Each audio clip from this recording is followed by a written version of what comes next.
Ben ritrovati amici della Rossonera, ben ritrovati qui a Mattino Milan, mercoledì 25 settembre del 2024. Buongiorno a tutti, anche a te Enrico Boiani. Ciao Henry. Ciao, buongiorno a tutti, ben ritrovati.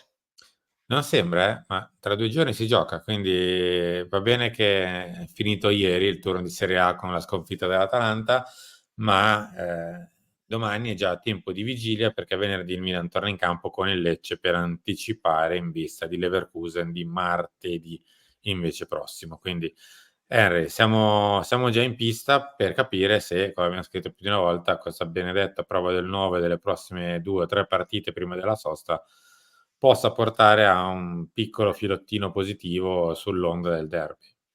Intanto speriamo che possa portare un like a questo video, quindi cliccate mi piace, iscrivetevi al canale, attivate la campanella, arriviamo come sempre a 1000, 1500 like, quindi supportateci, continuate a farlo, grazie mille a tutti quelli che lo fanno.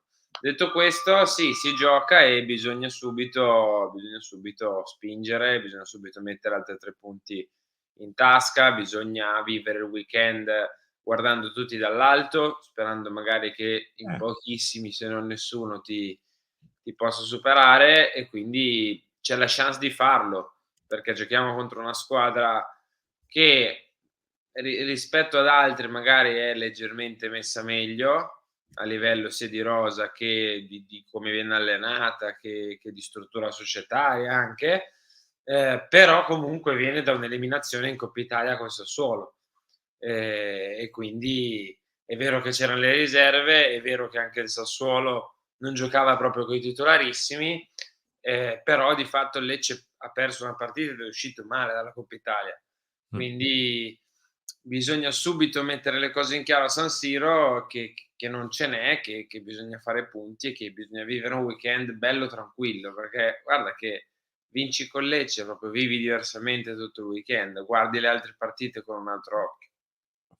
Sì, avevo intuito, anche perché questa è la classifica, i conti son presto fatti, 8 più 3 fa 11, quindi insomma saresti primi in classifica insieme al Toro venerdì sera, aspettando poi tutto il resto del weekend ovviamente, però sicuramente qualche squadra nel corso del weekend di quelle davanti poi punteggio pieno non lo fa e quindi qualche altro posto in classifica potresti scalarlo quantomeno Anche per perché c'è Udinese Inter, se non erro. sì, sì, sì. Eh. C'è lo scontro al vertice. Ehm, no. Ehm, Prima di parlare della questione Milanello, volevo, che avete visto magari nel titolo, questo è il pezzo di Gazzetta di oggi, è andato su Ebram Gazzetta, che in parte un po' si ricollega a quello che diremo tra poco, ovvero Tammy, uomo in più, è già un leader e si vede solo con il diavolo, l'ex romanista si è guadagnato un ruolo di primo piano in campo e fuori a San Siro si sente a casa. Ehm Allora, dal punto di vista tecnico ha già messo insieme qualcosa di interessante, ce l'ha già fatto vedere, insomma ancora non magari con gol e assist, tolto il rigore, contro il Venezia, però insomma ha già messo insieme quello che ci può dare. Ehm, Onestamente non pensavo potesse essere così avanti fisicamente e soprattutto che fosse così L'Inter, leader, sì, anche leader, sì. Sì, sì. perché a me non mi vengono altre parole per Abraham. No, no, è vero, è vero. Stavo pensando perché comunque è una questione legata anche al fatto che sia "vivo", tra virgolette, nel senso che va bene, è super mega energico in questo momento, sembra, tra virgolette, quasi da qui da tanto tempo, nel senso che è un Mh, giocatore che sembra tenerci sì. veramente tantissimo a al posto in generale e al Milan in particolare. Però credo che bisogna fargli i complimenti. In questo primo mesetto scarso di Milan ha dimostrato che ci tiene ed è spendibile, che onestamente non pensavo il primo mese di potesse essere così, magari a ottobre, novembre, magari già verso più i mesi invernali, e invece è già spendibile adesso. È stato un chiave in mano, no, Mh. come dire, è arrivato, subito ha fatto assist, tra l'altro senza credo mai allenarsi con gli altri, all'Olimpico, a Leao, poi ha segnato nel rigore col Venezia, ha giocato un derby come si devono giocare i derby, ti direi, a parte quel diagonale che grida vendetta sbagliato sulla giocata di Reinders, su cui sorvoliamo perché abbiamo vinto, quindi chi se ne frega oggi, diciamo, poi se la partita finiva diversamente eravamo lì a tirargli le orecchie secondo me. Sì, Ehm probabile. Detto questo, ha giocato un derby come si deve giocare, cioè da leader, caricando i compagni, non spegnendosi mai, facendo sentire la sua presenza in campo, sacrificandosi, cioè è un giocatore di calcio serio Tammy Abraham, dobbiamo essere contenti ad averlo, come per esempio un giocatore di calcio serio Morata, come un giocatore di calcio serio tanti altri che abbiamo. Quindi, questi giocatori qua bisogna tenerseli stretti secondo me. Andiamo alla questione principale, cioè Milanello. Allora, ieri è uscito un pezzo di Luca Bianchin che racconta un po' di retroscena legati alla settimana vissuta a Milanello. Qualcosa la possiamo aggiungere noi. In buona sostanza, sembra essersi formata una sorta di unione di intenti tra i giocatori e l'allenatore e in particolare legata al fatto che ci si è resi conto a Milanello che domenica si sarebbe veramente potuto toccare il fondo e forse anche scavare Mh. se si fosse scesi in campo con l'atteggiamento delle partite precedenti. Quindi si è fatta un po' di necessità virtù. Fortunatamente c'è stato il derby, adesso col senno di poi lo possiamo dire, magari nei giorni precedenti no. Avremmo ci stavamo dicendo: "Caspita, che sfortuna che dopo Liverpool arriva il derby", perché insomma riprendersi dopo quella Rischia il batosta tracollo. eh. E invece col senno di poi, visto come è stato affrontato in settimana e in campo, è stata una fortuna. Sì. Anche perché poi ti lascio parola Henry, da Milanello arrivano, diciamo così, rassicurazioni su quello che è l'atteggiamento della squadra negli ultimi giorni, soprattutto negli ultimi giorni. Il mister più o meno è sempre stato fedele a se stesso, cioè era questo 2 mesi fa, era questo un mese fa, era questo l'altro ieri. Ehm, è sempre stata una persona positiva, poi può far bene o far male, adesso lo vedremo nelle prossime partite, perché comunque il derby è uno, cioè non è che abbiam fatto niente di sconvolgente, abbiam fatto una bellissima cosa, una nel derby. Adesso bisogna mettere insieme le altre, se no siamo punti a capo. Però da quello che vien fuori questo legame allenatore-giocatori c'è e per adesso va bene così. Basta questo, basta tanto questo. Sì, diciamo che è vero che il mister è sempre stato questo, però io non l'avevo mai visto così, non dico trasparente, però veramente della serie, cioè quasi col cuore in mano a dire: "Guardate che è davvero come vi sto dicendo", no, nella conferenza stampa prima Mh. del derby quando ha detto: "Guardate, io vi farei anche entrare, vi avrei fatto vedere come si sono allenati, come abbiam lavorato 'sti giorni, perché abbiam lavorato benissimo". Quindi forse anche così, forse dopo la sconfitta col Liverpool i giocatori sono un attimino responsabilizzati in più, han capito che non era cosa, le voci che sono uscite gli han fatto capire che non era cosa, che forse Fonseca o comunque in generale la squadra stava andando verso una deriva che era evitabile, con un p pizzico di cattiveria in più, di voglia in più, di organizzazione in più, di studio in più e di tutto, ti direi, in più.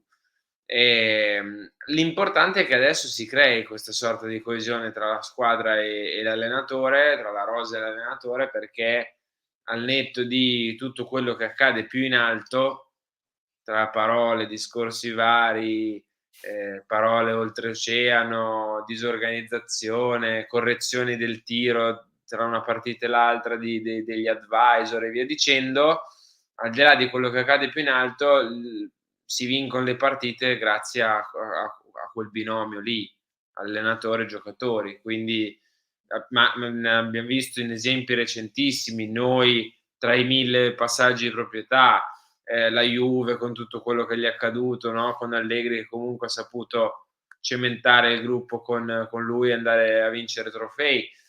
Insomma, quel binomio è fondamentale e speriamo che si sia davvero creato a questo punto, con il derby e dopo il derby. 2 cose. La prima, i giocatori credo che siano anche un po' sentiti in colpa, da quello che è uscito anche dichiarazioni, da quello che esce un pochino anche da Milanello, per le prime partite e per aver esposto praticamente solo invece Fonseca al vento delle critiche. E quindi un po' il voler evitare una figuraccia epica nel derby dopo il Liverpool per loro stessi, un po' per farla evitare al mister e per, tra virgolette, essere insieme sulla stessa barca, cioè se si va bene tutti a posto, se si crolla tutti insieme, li ha fatti rendere diversamente. Ora, le rincorse, le grida, gli incitamenti, tutto quello che abbiam visto nel derby, il derby lo eleva all'ennesima potenza, ma che non si può passare da 100 al derby a 0 come Si deve magari qualche tornare a partita 0. precedente. Ecco, bisogna passare una sorta di via di mezzo. Poi mi prendo 30 secondi sul mister su una questione. Ehm, Non sarà credo un allenatore epocale del Milan, non segnerà la nostra storia, non sarà un allenatore che magari vincerà tantissimo, non lo so. Adesso poi il futuro ce lo dirà, magari tra 2 settimane invece va via perché le prossime 3 le perde, e invece magari le prossime 3 le vince e parte un filotto incredibile. Questo lo può dire il tempo. Però su una cosa, diciamo così, mi sembra che sia abbastanza evidente. È un allenatore, tra virgolette, passatemi il termine, a volte ci si abusa un po' da Milan. È un signore, perché dopo il derby poteva anche dire mezza frasettina, non tanto, Mh-mh. mezza, per togliersi 2 sassolini rispetto alle conferenze stampa precedenti, rispetto alle voci precedenti, rispetto al fatto che aveva vinto un derby e quindi magari poteva essere anche un pochino più tronfio. E invece è stato lui. Ecco, su questo diciamo che ci siamo rimessi in carreggiata, ecco. Sì, Poi l'allenatore non lo fan le parole, lo fanno i fatti, sì, capisco. Però sono quantomeno d'accordo. un piccolo aspetto era da sottolineare. Sono d'accordo Simo, sono molto d'accordo anche perché non è scontato. Io nel recente passato ricordo di sassolini tolti dopo delle sconfitte, tipo frasi: tutti volevate che giocassi col centrocampo a 3 e poi visto quello che succede". Quindi Fonseca si è dimostrato una persona vera, una persona umile fin dal primo momento, anche Mh. perché ha sempre avuto massimo rispetto del lavoro precedente, ha sempre avuto massimo rispetto di tutti. È ovvio, è un allenatore che in carriera ha allenato Shakhtar Donetsk, Lille e Paços Ferreira e Sporting Braga, cioè non e Roma, che stavo quasi dimenticando. Non è un allenatore che ha vinto titoli in giro per il mondo e con un'esperienza, pazzesca. È un allenatore normale. Speriamo che da noi possa diventare un allenatore speciale, ma, per ora io come dicevi giustamente tu, mi focalizzo sulla persona. Poteva fare molto peggio dopo il derby. Poteva tirare 1600 frecciatine e sarebbero state giustificate per come è stato trattato nel giorno prima del derby. E invece è stato un signore anche lì. Bisogna continuare a lavorare Simo, c'è poco da fare, bisogna continuare a lavorare, bisogna continuare a mettere punti in classifica. Se lo si fa come lo si è fatto con l'Inter, secondo me questa squadra può andar lontano. Probabilmente non vincerà, però può fare belle cose. A proposito, chiudiamo, non ci dovrebbero essere grandissimi cambi rispetto alla formazione. Al massimo un difensore, cioè il compagno di gabbia, e forse un pensiero su un turno di riposo per i 2 centrali di centrocampo con Musa pronto. Ma questi al massimo potrebbero essere gli intendimenti, quindi davanti le punte confermate, gli esterni praticamente confermati, 1 su 2 a centrocampo, 1 su 2 in difesa e quell'1 su 2 è Gabbia, e gli esterni bassi sono Emerson Royal e Theo Hernandez. Quindi al massimo ci sono 2 su 11 che cambiano. Mi sembra giusto, dai. Mi sembra giusto anche a me. Mh. Henry, grazie, ci ritroviamo tra poco. Ciao, buona giornata a tutti e a presto con gli altri nostri appuntamenti. Ciao.